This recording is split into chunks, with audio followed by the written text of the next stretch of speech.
ಈಗ ಕಾಲ್ ತುಳಿತ ಪ್ರಕರಣಕ್ಕೆ ಬರುವ ಮ್ಯಾಜಿಸ್ಟ್ರೇಟ್ ತನಿಖೆ ಅಂದರೆ DC ತನಿಖೆ ಅಷ್ಟೇ. ಮ್ಯಾಜಿಸ್ಟ್ರೇಟ್ ತನಿಖೆ ಅಂತ ಅದಕ್ಕೇನು ಎಕ್ಸ್ಟ್ರಾ ಪವರ್ ಇದೆ ಅಂತ ನಾನೇನು ಅಂದ್ಕೊಂಡಿಲ್ಲ. ನೀನು ನಾಳೆ ಅದು ಮ್ಯಾಜಿಸ್ಟ್ರೇಟ್ ತನಿಖೆನೇ ಬೇಡ ಅಂತ ಕೋರ್ಟ್ ಒಪ್ಕೊಂಡ್ಬಿಡ್ತಾ ಇದ್ದೀನಾ? ಎಂಥದ್ದು ಇಲ್ಲ. ಏನೋ ಡೆಪ್ಯೂಟಿ ಕಮಿಷನರು ವ್ಯವಸ್ಥೆ ಏನಾದ್ರು ಒಂದು ಮ್ಯಾಜಿಸ್ಟ್ರೇಟ್ ಅಂತ ಕರೀತಾರೆ. ಹಂಗಾಗಿ ಜುಡಿಷಿಯಲ್ ಕ್ವಾಸಿ ಜುಡಿಷಿಯಲ್ ಇದು ಬಂದಾಗ ಅವ್ರ ಪಾಪ ಅವ್ರ ಕೆಲಸ ಅವ್ರು ಮಾಡ್ತಿದ್ದಾರೆ.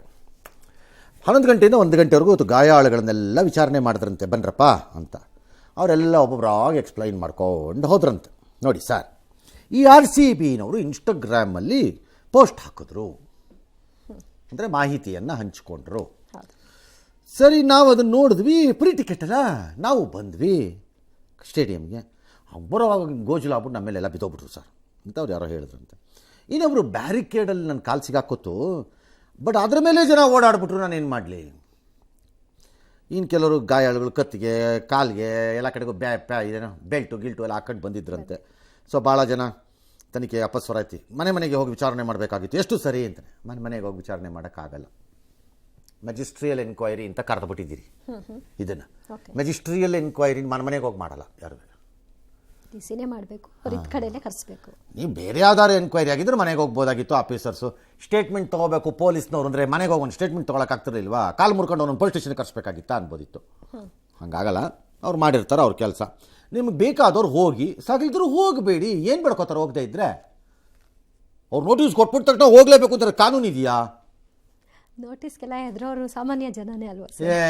ಅದೆಲ್ಲ ಎಂಥದ್ದು ಇಲ್ಲ. ಏನು ಹೋಗ್ಬೇಕು ಅಂತಿಲ್ಲ, ನನ್ನ ಕೈಲಿ ಆಗಲ್ಲ ಬರೋಕ್ಕೆ ಅಂತಾನೆ. ನನಗೆ ಆರೋಗ್ಯ ಇಲ್ಲ, ನಂಗೆ ಆಗಲ್ಲಪ್ಪ ಬರೋಕ್ಕೆ. ನಿಮ್ಗೆ ಬರಲೇಬೇಕು ಅಂದರೆ ಬರ್ರಿ, ಇಲ್ಲಿ ರೆಕಾರ್ಡ್ ಮಾಡ್ಕೊಂಡು ಹೋಗಿ ನೀ ಅಷ್ಟೆ.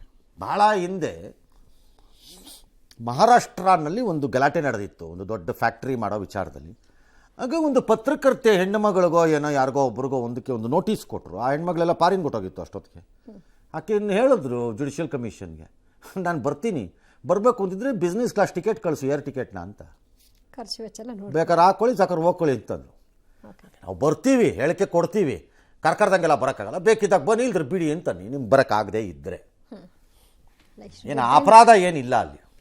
ಇಷ್ಟು ಡೆಡ್ಲೈನ್ ಒಳಗೆ ವಿಚಾರಣೆ ಮುಗಿಸ್ಕೊಳ್ಬೇಕು. ಅದು ಅವ್ರ ಹಣೆ ಬರ ರೀ, ಗಾಯಾಳು ಹಣೆ ಬರ ಅಲ್ಲ ಅದು ಆಫೀಸರ್ ಹಣೆ ಬರ. ಅದು ಹೋಗ್ಲೇಬೇಕು ಅಂತೇನು ರೂಲ್ ಇಲ್ಲ. ಒಂದು ಲೆಟರ್ ಕಳಿಸಿ, ನನ್ನ ಕೈಲಿ ಆಗಲ್ಲ ಬರೋಕ್ಕೆ 3 ತಿಂಗಳು ಅಂತ ಅಷ್ಟೇ. ಅವರು ಉಡಾಫೆನಲ್ಲಿ ಎಲ್ಲ ಮಾಡೋದಾದರೆ ನೀವು ಉಡಾಫೆ ಮಾಡ್ಬೋದು ಬೇಕಿದ್ದರೆ, ನಾನು ಹೇಳ್ತಿರೋದು. ಹಾಗಿದ್ದಂಗೆ ಇರಲಿಲ್ಲ. ಸರಿ, ಇನ್ನು CID ತಂಡ ಎಲ್ಲ ಹೋಯ್ತಂತೆ. ಯಾರೋ ಸ್ಟೇಡಿಯಂಗೆ ಹೋಗಿ ಅಲ್ಲಿ ಪರಿಶೀಲನೆ ವಿಚಾರಣೆಗೆ ಬರಬೇಕು ಅಂತ ಫಾರ್ಮರ್ ಕಮಿಷನರ್ಗೂ ಹೇಳಿದಾರಂತೆ. ಹೇಳ್ತಾರೆ ಅವರು ಹೋಗಿ ಏನು ಹೇಳಬೇಕು ಅದನ್ನ. ಇನ್ನೊಂದಷ್ಟು ಸಾಕ್ಷ್ಯ ಎಲ್ಲ ತಗೋತಾರಂತೆ, CCTV ದೃಶ್ಯ ತಗೋತಾರಂತೆ. ತಗೋಳಿಪ್ಪ ಎಲ್ಲಾನು. ಆಮೇಲೆ ಏನರಪ್ಪ, ಯಾರಿಗೆ ಶಿಕ್ಷೆ ಆಗತ್ತೆ? ಶಿಕ್ಷೆ ಹಾಗೆಂದರೇನು? ಎಸ್, ಕ್ರಿಕೆಟ್ ಅಂದರೆ ಏನು? ದೇವರೇ ಆಡಿಸುವ ಆಟ. ದೇವ್ರು ಆಡಿಸೋದು. ಕ್ರಿಕೆಟ್ ಅಂದರೆ ಏನು? ಅದು ಧರ್ಮ. ಕ್ರಿಕೆಟ್ಟು ಧರ್ಮ. ಕ್ರಿಕೆಟ್ ಬರೀ ಆಟ ಅಲ್ಲ, ಇಟ್ಸ್ ಎ ರಿಲಿಜನ್, ಧರ್ಮ. ಧರ್ಮವನ್ನು ನಂಬಿ ಒಳಗಿರುವವೆಲ್ಲ ಭಕ್ತಾದಿಗಳು ಕಷ್ಟ ಸುಖಗಳನ್ನು ಹೊಂದಿಕೊಂಡು ಮುಂದಕ್ಕೆ ಹೋಗ್ತಾ ಇರಬೇಕು. ದೇವ್ರನ್ನ ಬೈತೀರೇನ್ರಿ? ಉಳಕತೆ ಐತಲ್ಲ ನಿಮ್ದು, ದೇವ್ರು ಬೈಯಕ್ಕಾಗತ್ತಾ? ಕ್ರಿಕೆಟ್ ಅಂದರೆ ಏನು? ದೇವರು. ಮುಗಿಯಿತು. ನೆಕ್ಸ್ಟ್. ಇನ್ನು ಚಿನ್ನಸ್ವಾಮಿ ಸ್ಟೇಡಿಯಂ ಕಾಲ್ತುಳಿತ ಪ್ರಕರಣದಲ್ಲಿ ರಾಜೀನಾಮೆ ಕೇಳ್ತಾ ಇರುವ ಬಿಜೆಪಿ ವಿರುದ್ಧ ಸಿಎಂ ಕಿಡಿಕಾರಿದ್ದಾರೆ. ಬಿಜೆಪಿಗರು ಆದಂತಹ ಘಟನೆಗಳಿಗೆ ಯಾವತ್ತಾದ್ರೂ ರಾಜೀನಾಮೆ ಕೊಟ್ಟಿದ್ದಾರಾ ಅಂತ ಕೇಳಿದ್ದಾರೆ. ಇನ್ನು ವಿಧಾನಸೌಧ ಬಳಿ ಸನ್ಮಾನ ಕಾರ್ಯಕ್ರಮ ಇಟ್ಕೊಂಡಿದ್ದು KSCA RCB ನಾನು ಒಪ್ಕೊಂಡೆ. ಗೋವಿಂದರಾಜು ಕರೆ ಮಾಡಿ ರಾಜ್ಯಪಾಲರಿಗೆ ಕೊಟ್ಟರು, ನಾನು ಹೋಗ್ತಾ ಇದ್ದೀನಿ, ನೀವು ಬನ್ನಿ ಅಂತ ಹೇಳಿದೆ. ಅಧಿಕೃತ ಆಹ್ವಾನ ಯಾರು ಕೊಟ್ಟಿಲ್ಲ, ನಂಗೆ ಗೊತ್ತಿಲ್ಲ ಅಂತ ಹೇಳಿದ್ದಾರೆ. ಇನ್ನು ಸರ್ಕಾರದ ವಾದಕ್ಕೆ AICC ಅಧ್ಯಕ್ಷ ದನಿಗೂಡಿಸಿದ್ದಾರೆ. MLC ಯತೀಂದ್ರ ಸಿದ್ದರಾಮಯ್ಯ ಅವರು ಕೂಡ ಇದೇ ವಿಷಯವಾಗಿ ಮಾತನಾಡಿದ್ದಾರೆ. ಈ ಮಧ್ಯೆ RCB marketing head Nikhil Sosale DNA Sunil Mathew ಬಂಧನ ಪ್ರಶ್ನಿಸಿ ಸಲ್ಲಿಸಿದಂತಹ ಅರ್ಜಿ ವಿಚಾರಣೆ ಹೈಕೋರ್ಟ್ನಲ್ಲಿ ನಡೆಯಿತು.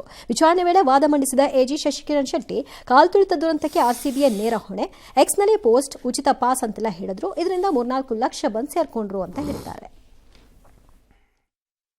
ಕೇಳದಲ್ಲಿ 40-50 ಜನ ಸತ್ತರಲ್ಲಿ. ಆಗ ರಾಜೀನಾಮೆ ಕೇಳಿದ್ರೆ ಇವರು ಒಂದು ಸೇತುವೆ ಇನಾಗ್ರೇಷನ್ ದಿನನೇ ಬಿದ್ದೋಯ್ತು, ಅಲ್ಲಿ ಸುಮಾರು 140 ಜನ ಸತ್ರು. ಆಗ ಪ್ರೈಮ್ ಮಿನಿಸ್ಟರ್ ರಾಜೀನಾಮೆ ಕೇಳಿದ್ರ. ಗೋಧ್ರಾ ಇನ್ಸಿಡೆಂಟ್ ನಲ್ಲಿ ಎಷ್ಟು ಜನ ಸತ್ರು? ಆಗ ಚೀಫ್ ಮಿನಿಸ್ಟರ್ ಆಗಿದ್ದವ್ರು ಯಾರು? ಗುಜರಾತ್ ನಲ್ಲಿ ಆಕ್ಸಿಜನ್ ಸಪ್ಲೈ ಮಾಡಕ್ ಆಗದೆ ಕೋವಿಡ್ ಟೈಮ್ ನಲ್ಲಿ ಎಷ್ಟು ಜನ ಸತ್ರು? ಆಗ ಬಸವರಾಜ ಬೊಮ್ಮಾಯಿ ರಾಜೀನಾಮೆ ಕೊಟ್ರ.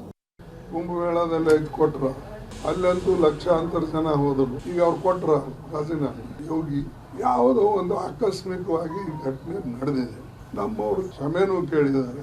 ನ್ಯಾಷನಲ್ ಈವೆಂಟ್ ಇರಲಿಲ್ಲ, ಆದರೆ ಇದು ಮಾಡಿದ್ದಾರೆ. ಇನ್ನು ಮುಂದೆ ಇಂಥ ಘಟನೆಗಳು ಆಗಲಾರ್ದಂಗೆ ನಾವು ನೋಡ್ಬೋದು. ಸ್ಟೇಡಿಯಂನಲ್ಲಿ ಪರ್ಮಿಷನ್ ಕೊಟ್ಟಿದ್ದಾರೆ. ಸ್ಟೇಡಿಯಂಗೆ ಯಾರು ಪರ್ಮಿಷನ್ ಕೊಟ್ಟಿಲ್ಲ, ಪರ್ಮಿಷನ್ ಇಲ್ಲದೇನೆ ಇವರು ಮಾಡಿದ್ದಾರೆ. ಪೊಲೀಸರಿಗೆ ಬಂದೋಬಸ್ತ್ ಸರಿಯಾಗಿ ಮಾಡ್ಕೊಳಕ್ಕಾಗಿಲ್ಲ.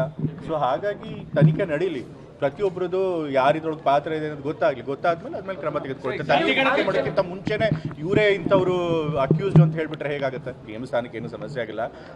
ಅವಾಗ ಗೋಧ್ರಾದಲ್ಲಿ ಅವರ MP ಗಳಿದ್ರಲ್ಲ, MLAಗಳಿದ್ರೆ ಏನು ಮಣ್ಣು ತಿಂತಾ ಇದ್ದಾರೆ ಅವರು. ಈ ಕೋವಿಡಲ್ಲಿ ಸತ್ತಿದ್ದಾರೆ ಅಂತ ಹೇಳಿದ್ರೆ ಏನು ಕರ್ನಾಟಕದ ಒಂದ್ಗಡೆ ಸತ್ತಿದ್ದಾರೆ? ಇಡೀ ದೇಶದಲ್ಲಿ, ಇಡೀ ಪ್ರಪಂಚದಲ್ಲೆಲ್ಲ ಸತ್ತಿದ್ದಾರೆ. ಯಾವುದಕ್ಕೋ ಹೋಲಿಕೆ ಇಲ್ಲಿ ಆಗಿರೋವಂಥದ್ದು ಸಂಭ್ರಮಾಚರಣೆ. ಏನು ಕೋವಿಡ್ ಸಂಭ್ರಮಾಚರಣೆ ಎಲ್ಲಾಗಿದೆಯಾ?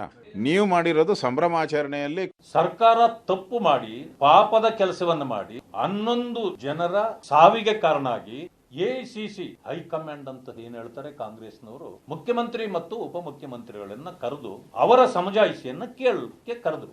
ಮುಖ್ಯಮಂತ್ರಿ ಉಪಮುಖ್ಯಮಂತ್ರಿಗಳು ಮಾಡಿರ್ತಕ್ಕಂತ ಈ ಕ್ರೆಡಿಟ್ ವಾರ್ನಲ್ಲಿ ತಪ್ಪಿತಸ್ಥರಾಗಿದ್ದಾರೆ, ಅದರಿಂದ ಅವರನ್ನ ಬದಲಾವಣೆ ಮಾಡಿಬಿಡ್ತಾರೆ ಅನ್ನೋ ಒಂದು ಭಾವನೆಯಲ್ಲಿ ನಾವಿದ್ವಿ. ಅವರ ತಲೆದಂಡ ಮಾಡೋದನ್ನ ಬಿಟ್ಟು ದಾರಿ ತಪ್ಪಿಸುವ ಕೆಲಸ ನೀವು ಸಾವಿರಾರು ಭಾವನೆ ಮಾಡ್ಕೊಂಡ್ಬಿಡ್ತೀರಿ. ಮುಖ್ಯಮಂತ್ರಿ ಉಪಮುಖ್ಯಮಂತ್ರಿ ತಲೆದಂಡ ಮಾಡಿಬಿಡ್ತಾವ್ರಿ ಅನ್ನೋ ಭಾವನೆಯಲ್ಲಿ ನೀವು ಇದ್ದುಬಿಟ್ರೆ ಮಾಡ್ಬೇಕು. ಅವ್ರೇನು ಬಕರಾಗಳ? ಅದಕ್ಕೆ ಕೌಂಟರ್ ಅವ್ರಿಗೂ ಭಾಳ ಭಾವನೆಗಳಿವೆ BJP ಮೇಲೆ. ಅದಕ್ಕೆ ನೀವು ಸ್ಪಂದಿಸ್ತೀರಾ? ನಾವು ಅಂದುಕೊಂಡಿದ್ದೆವು ವಿಜಯೇಂದ್ರನ ದಿಲ್ಲಿಗೆ ಕರೆಸಿ ಬುದ್ಧಿವಾದ ಹೇಳಿ ಅವ್ರನ್ನ ಬದಲಾವಣೆ ಮಾಡಿಬಿಡ್ತಾರೆ ಅಂತ ಅನ್ಕೊಂಡಿದ್ವಿ. ನೀವು ಯಾರು ಹೇಳಕ್ಕೆ ಮಾಡೇ ಇಲ್ಲ ಅಂತಂದ್ರೆ ನೀವು ಹೇಳಿದ್ರೆ ಪಕ್ಷ ನಡೆಯಲ್ಲ ಅಂತ. ಮುಖ್ಯಮಂತ್ರಿಗಳದ್ದು ಒಂದು statement, I take objection. KCRCB ಇಟ್ಕೊಂಡಿದ್ರು ವಿಧಾನಸೌಧದ ಬಳಿಯ ಸನ್ಮಾನ ಕಾರ್ಯಕ್ರಮ. ನಾನು ಒಪ್ಕೊಂಡೆ. ಗೋವಿಂದರಾಜು ಫೋನ್ ಮಾಡಿಕೊಟ್ರು, ನಾನು ರಾಜ್ಯಪಾಲರ ಕರೆದುಬಿಟ್ಟೆ ಅಂತ. That's okay, that's not a difficult issue. But ಅವತ್ತೇನು ಹೇಳಿದ್ರಿ ನೀವು? ವಿಧಾನಸೌಧದ ಕಾರ್ಯಕ್ರಮ ಮಾತ್ರ ನಮ್ಮದು, ಅದು ನಮ್ದಲ್ಲ ಅಂದಿದ್ರಿ. ಇಲ್ಲೆಲ್ಲ ನೀಟಾಗಿ ಆಗಿದೆ ಅಂತ ಹೇಳ್ಕೊಂಡು, ಇಲ್ಲ ಅದಕ್ಕೆ ನೀಟಾಗಾಯ್ತು, ಅಲ್ಲಿ ನಮಗೆ ಸಂಬಂಧ ಇಲ್ಲ ಅದು ಅಂತಂದ್ರಿ ಅಲ್ವಾ? ಇಲ್ಲಿ ಸತ್ಯವತಿನೋ ಚೀಫ್ ಸೆಕ್ರೆಟರಿನೋ ಇನ್ನೊಬ್ರು ಪರ್ಮಿಷನ್ ಕೊಟ್ಟು ತಾವೇ ಮುಂದೆ ನಿಂತು ಕಾರ್ಯಕ್ರಮ ಮಾಡಿದ್ರು. ಅಲ್ಲಿ RCBನವ್ರು ಯಾರು ಕಾಣಲಿಲ್ಲ ಕಾರ್ಯಕ್ರಮದ ಆರ್ಗನೈಸೇಷನ್ ಅಲ್ಲಿ, ಸರ್ಕಾರದವರೇ ಕಾಣಿಸಿದ್ದು. ಈಗ ಹಿಂಗಂತೀರಿ ಚೀಫ್ ಮಿನಿಸ್ಟರ್ ಯಾವ ಸ್ಟೇಟ್ಮೆಂಟ್ ತಗೋಬೇಕು ನಾನು? ಇವತ್ತಿಂದ ತಗೊಳ್ಳೋ, ಅವತ್ತಿಂದ ಹೇಳಿದ್ ತಗೊಳ್ಳೋ? ಮ್ಯಾಜಿಸ್ಟ್ರೇಟು CMನೂ ಕರೀತಾರಾ? ಇಲ್ಲ ಸರ್, ಇಲ್ಲ ಅಲ್ಲ, ಮೋಸ್ಟ್ಲಿ ಇಲ್ಲ. ಸರ್, ಆಕಸ್ಮಿಕ ಘಟನೆಗಳ ಪಟ್ಟಿಯಲ್ಲಿ ಇದನ್ನೂ ಹಾಕ್ತಾರಲ್ಲ ಸರ್, ಇದು ಆಕಸ್ಮಿಕ ಅಲ್ವಲ್ಲ ಸರ್? ಎಕ್ಸಾಕ್ಟ್ಲಿ ಹೇಳಕ್ಕಾಗಲ್ಲ. ಪ್ರೀ ಪ್ಲಾನ್ಡ್ ಇಂಟೆಂಡೆಡ್ ಕಿಲ್ಲಿಂಗ್ ಅಂತ ಹಂಗೆ ಹೇಳಕ್ ಬರಲ್ಲ.